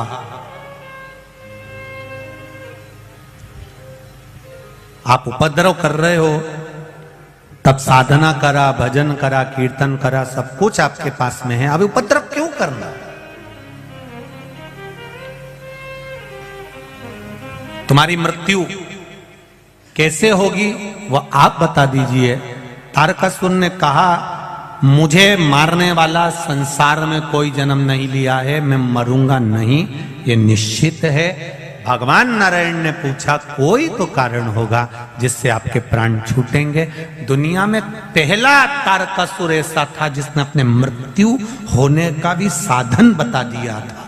रावण ने यह कभी नहीं कहा था कि मेरे को मारने का साधन यह है कि मेरी नाभि में अमृत है। कंस ने नहीं बताया था कि मैं ऐसे मरूंगा, रावण ने नहीं बताया था कि मैं ऐसे मरूंगा, हिरण्यकशिपु ने नहीं बताया था कि मैं ऐसे मरूंगा, हिरण्याक्ष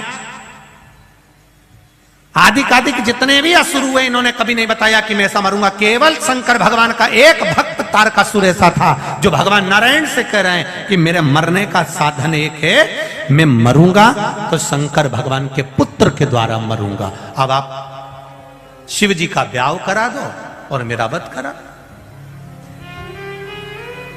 अब दुनिया का सबसे कठिन काम है शंकर जी की शादी कराना।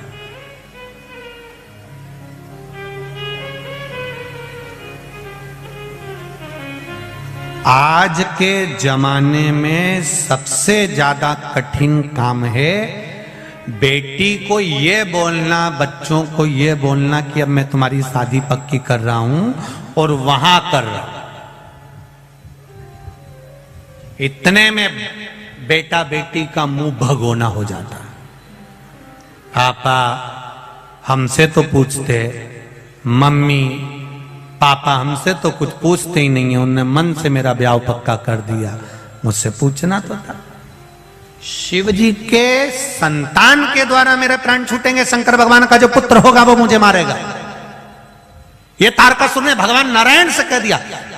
रावण ने कभी नहीं कहा मेरी नाभि में अमृत है, हिरण्यकशिपु ने कभी नहीं कहा कि मैं ऐसे मरूंगा, कंस ने कभी नहीं कहा मैं ऐसे मरूंगा, हिरण्याक्ष ने कभी नहीं कहा मैं ऐसे मरूंगा, पर तारकासुर एक अकेला था, शंकर का भक्त था, इसलिए कह दिया शिव जी के पुत्र के द्वारा मरूंगा। अब तुम शिव जी की शादी कराओ।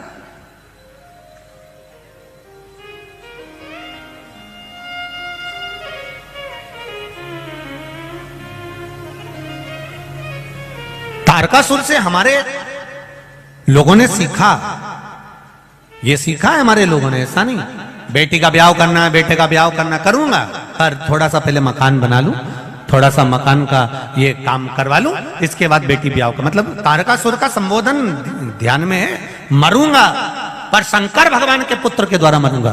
भगवान शिव का पुत्र। अब शंकर जी तो समाधि में लीन थे, कौन मारे इनको? पहले समाधि तोड़ो। अब समाधि को तोड़ने के लिए सारे प्रयास कर लिए, तब आज ही का दिन मार्गशीर्ष शुक्ल पक्ष की त्रयोदशी कामदेव को बुलाया गया। जाओ कामदेव, जाकर समाधि तोड़ो। कामदेव ने तीक्ष्ण तीक्ष्ण बाण चलाया, खूब चलाया, पर शिव जी की समाधि नहीं टूटी। तब समाधि में बैठे हुए देवाधिदेव महादेव को माता सती ने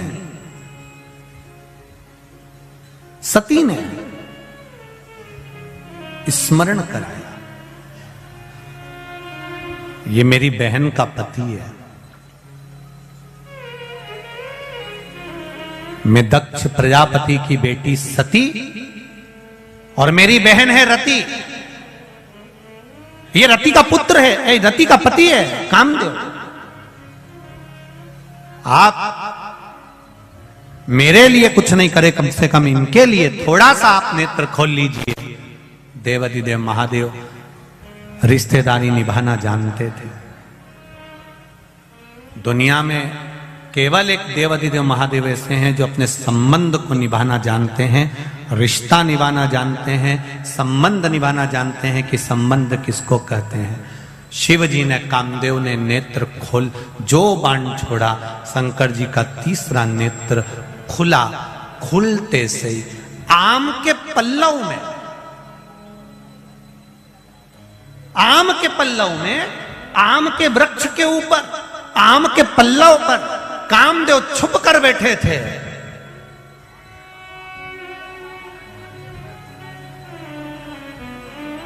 जलकर बस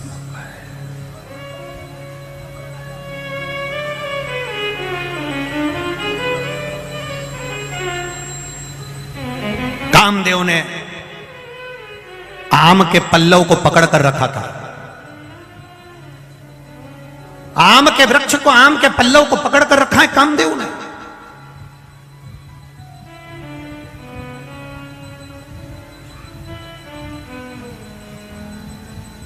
तैतीस कोटि देवी देवताओं ने आकर उस आम लेके, उस आम के वृक्ष पर 33 कोटि देवी देवताओं ने आकर कहा, कामदेव चिंता मत करो, अगर तुम भस्म भी हो गए, हम शिव से तुम्हें वापस प्राप्त कर लेंगे। कामदेव प्रसन्न हो गया, बड़ी कृपा करी। इस आम के पल्लव के ऊपर आपका मुझे दर्शन हुआ। आज भी सनातन हिंदू धर्म के अंदर घर में कोई भी शुभ कार्य होता है तो दरवाजे पर आम की बंदरवाल बांधी जाती है, क्योंकि वो आम की बंदरवाल नहीं होती। 33 कोटि देवी देवता चौखट पर आकर बैठ जाते हैं, और हम जब उस चौखट के अंदर प्रवेश करते हैं या बाहर निकलते हैं तो 33 कोटि देवी देवता हमको आशीर्वाद देते रहते हैं। ये आम के पत्ते की बंदरवाल है। अब इधर गुजरात में बनती कि नहीं बनती हमको नहीं मालूम, बनती है क्या? बनते हैं यहां पर। आज भी घर में शुभ कार्य होगा, आम के पत्ते लगाए जाएंगे, आम के पत्ते की बंदरवाल बांधी जाएगी। विवाह होगा, आम के पत्ते की बंदरवाल में। आम के पल्लव में कामदेव छुप कर बैठे थे, और आम के वृक्ष के ऊपर 33 कोटि देवी देवताओं ने आकर कामदेव को दर्शन दिया था, इसलिए आम के पत्ते की बंदरवाल बांधी जाती है। कई लोग कहते हैं आम तो खट्टा होता है, आम तो खटास होती है, फिर इसके पत्ते क्यों लगाए जाते हैं? क्योंकि 33 कोटि देवी देवताओं ने आकर यहां दर्शन दिया। आम के पल्लव के ऊपर, आम के वृक्ष के ऊपर देवता पधार कर दर्शन दिए। काम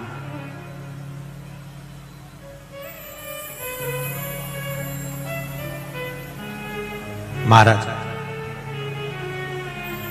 भगवान देवाधिदेव महादेव शिव औघड़दानी, त्रिकालदर्शी, कैलाशी, अविनाशी, मेरे बाबा, मेरे शिव, कामदेव को भस्म कर दिया। कामदेव आकर रोने लगा। रति कामदेव की धर्मपत्नी रो रही है, मेरा पति मार दिया केवल देवताओं के हित के लिए, मेरे पति के प्राण छूट गए केवल देवताओं के हित के लिए। भगवान शिव ने, भगवान ब्रह्मा, विष्णु, देव आदि सारे देवताओं ने मिलकर भगवान की स्तुति करी। तब कहा, तुम्हारा पति तुमको मिलेगा जब भगवान कृष्ण पृथ्वी पर आएंगे, द्वापर में कृष्ण आएंगे, तब उनके उस पुत्र के रूप में तुम्हारा पति वापिस तुम्हें मिल जाएगा। तब तक इनका शरीर दिखेगा नहीं, पर ये रहेंगे, इनको अनंग कहा जाए। आज वही कौन सी त्रयोदशी है? जम के बोलो जरा, अनंग त्रयोदशी। रति की आंख में आंसू भरा था, मेरा पति चले गया, मैं उनके बिना कैसे रह सकती, मैं भी अपना प्राण त्याग दूंगी। शिव जी ने मना करा, नहीं रति, तुम प्राणों को नहीं त्यागोगे। तुम्हारी तप साधना के बल पर, तुम्हारी तप साधना के प्रभाव से तुम्हारा पति तुम्हें वापस मिलेगा। और कृष्ण अवतार की कथा कहती है, ले जाकर समुद्र में डाल दिया था प्रद्युम्न को, तब उस जगह पर फिर रति महामाया बनकर उसको अपना बल से फिर जीवित करती है, प्राप्त करती है। ये तप साधना है पत्नी की।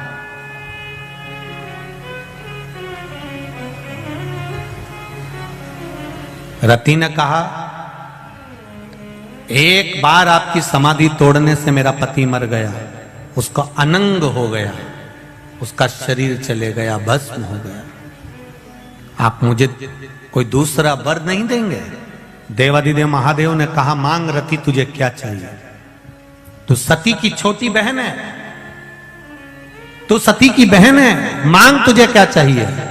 रति कहती है, एक वर दे दीजिए।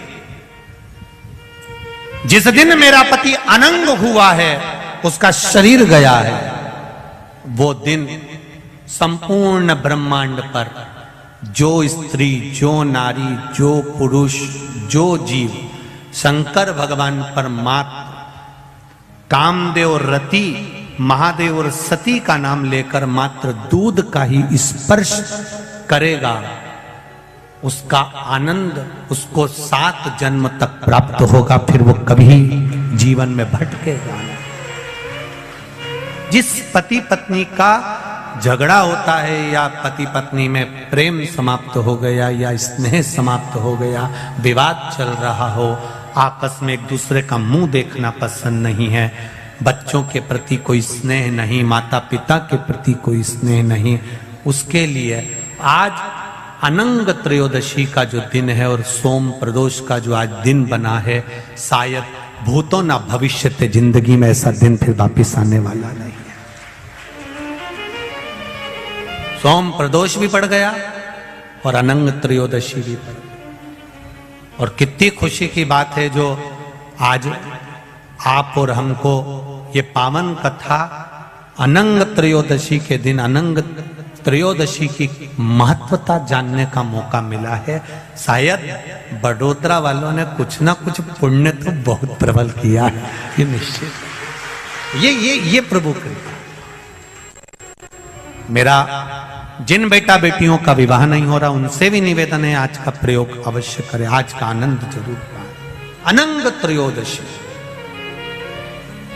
केवल एक बेलपत्री का पत्ता, उस पर दूध, और बाबा देवाधिदेव महादेव को कामदेव, रति, शिव और सती का नाम लेकर अपनी कामना का स्मरण कर कर समर्पित करिए, सुख प्राप्त, आनंद की अनुभूति होगी।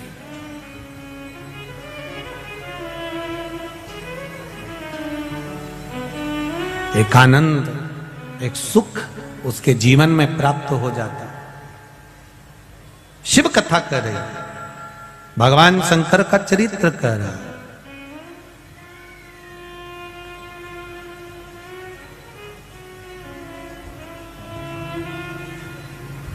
रति रो रही है, शिवजी ने वर दे दिया।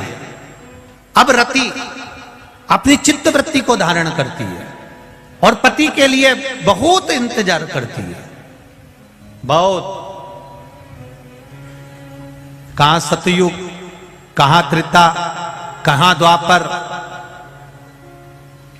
भ्रमण करती करती करती समय निकाल देती। समय आया, शिव महापुराण की कथा कहती है, सती मैया जो जलकर भस्म हुई थी वो हिमालय राज के घर में मैनावती के गर्भ से पार्वती के रूप में प्रकट हो गई। मैना, धन्या और कला, ये 3 पितरों की लड़कियां हैं, पितरों की बेटियां हैं, पितृलोक में रहती हैं। दुनिया का सबसे सुंदर लोक है पितृलोक। दुनिया का सर्वश्रेष्ठ लोक पितृलोक, जहां से पितर किसी दूसरी जगह जाना नहीं चाहते। कई लोग कहते हैं हमारे पितरों के लिए मुक्ति के लिए हमने ये करा, पितरों के मोक्ष के लिए ये करा, पितरों के मोक्ष के लिए ये करा, पर कोई पितरों से पूछे संसार में भटक रहे हैं तो उनकी मुक्ति केंद्र कारण करिए, आप उपाय करिए, पर पितृलोक में विराजमान है तो उनकी मुक्ति का कोई यत्न मत करिए। क्यों? क्योंकि पितृलोक में पितृ सबसे ज्यादा प्रसन्न रहते हैं। उनसे पूछा जाए तुम्हारी प्रसन्नता का कारण क्या है, तो पितृलोक के पितृ कहते हैं जितनी देर संसार के मनुष्य शिव महापुराण की कथा में बैठते हैं, भले टीवी के सामने सुने, मोबाइल पर सुने, चाहे कथा पंडाल में बैठकर शिव महापुराण की कथा सुने, जितनी देर आप जमीन पर बैठकर आसन लगाकर कथा को श्रवण करते हो, उतनी देर तक भगवान विष्णु अपने घर के पितरों के कंधे पर हाथ रखकर पूरी शिव महापुराण की कथा को सुनते हैं। उतनी देर महादेव की कथा का रस तत्व भगवान नारायण उतनी देर तक हमारे पितरों के कंधे पर हाथ रखते हैं और हाथ रखकर कंधा ठोक ठोक कर कहते, देख तेरे घर के ये सत्कर्म कर रहे हैं, तेरे घर के बच्चे कथा सुन रहे हैं, तेरे घर के बच्चे ने पुण्य कमाया, तेरे घर के बच्चे ने श्री शिवाय नमस्तुभ्यम गाया, तेरे घर के बच्चे ने शिव तत्व को जाना है, तेरे घर के बच्चे ने पुण्य। भगवान नारायण कंधा ठोक ठोक कर आशीर्वाद देते हैं, ये तेरे घर के बच्चे हैं, ये तेरे घर की बहू है, ये तेरे घर के बेटे हैं।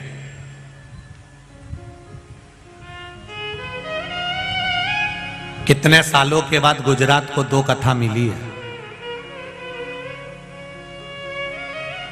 एक ये, एक पावागढ़ के पास में।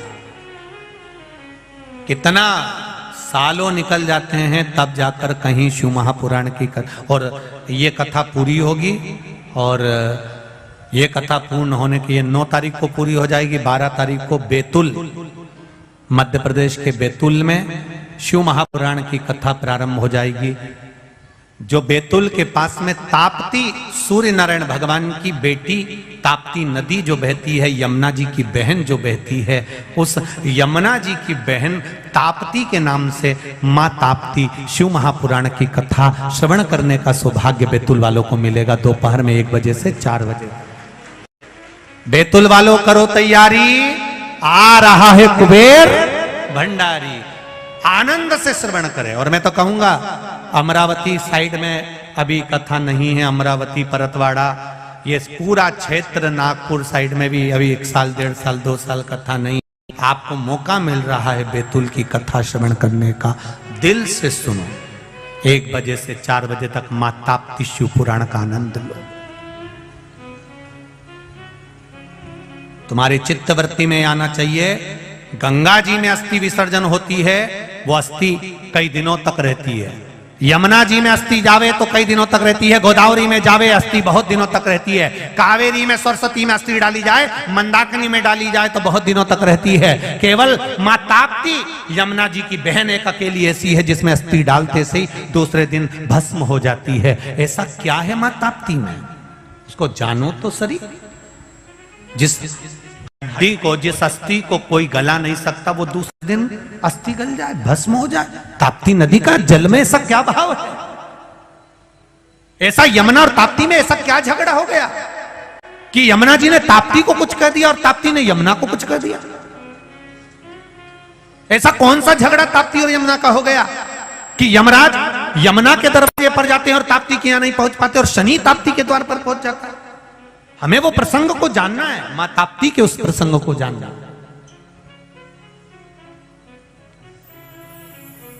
उसको पहचानना है हमें, मां ताप्ती के उस संवादों को। वो बैतूल की कथा में 12 से चालू होगी, उसको श्रवण करें 12 दिसंबर से, आनंद ले।